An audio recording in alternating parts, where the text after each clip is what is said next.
was in high school, I worked for Judson Collins Camp, a camp for the United Methodist Church in Michigan. And one of our rules that we had, which was really more of a rule of self-preservation for the counselors, was never let ghost stories be told. There seems to be this tradition at camps to tell ghost stories, which inevitably keep campers up and make them scared to fall asleep in their cabins, as if sleeping in cabins isn't already a little bit out of their routine in the first place. The last thing we need to do is add fear to it.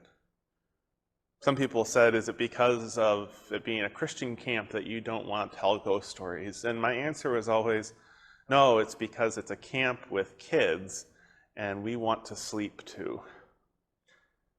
See, the reality is with ghost stories, we end up giving far too much power to something that doesn't need to have power over us. Far too much power to something that doesn't need to have power over us, whether it be the boogeyman or Bigfoot.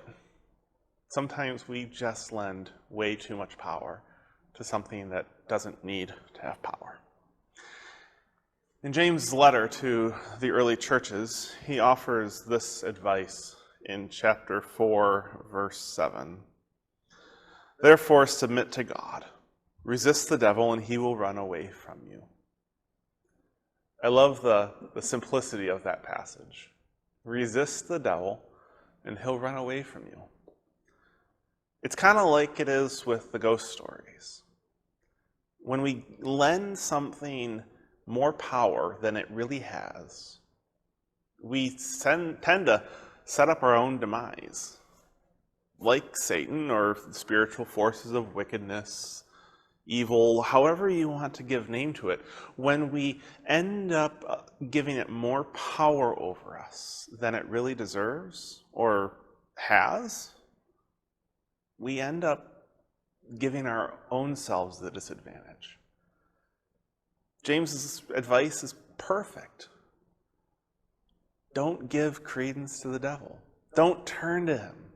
Don't turn to evil. Don't give more power to the forces of wickedness than they already have.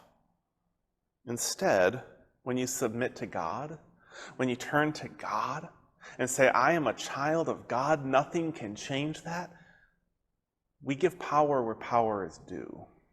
We give power to God. And Satan, the devil, evil, wickedness, whatever name you want to give it, it loses the power that it once thought it had over us. It runs away. I love that image of the devil running away in cowardice. Sometimes we have to remember that we give power where power isn't due. And so instead, submit to God. Follow God's love. Follow God's way. Live in God's grace. And the devil doesn't stick around. Amen.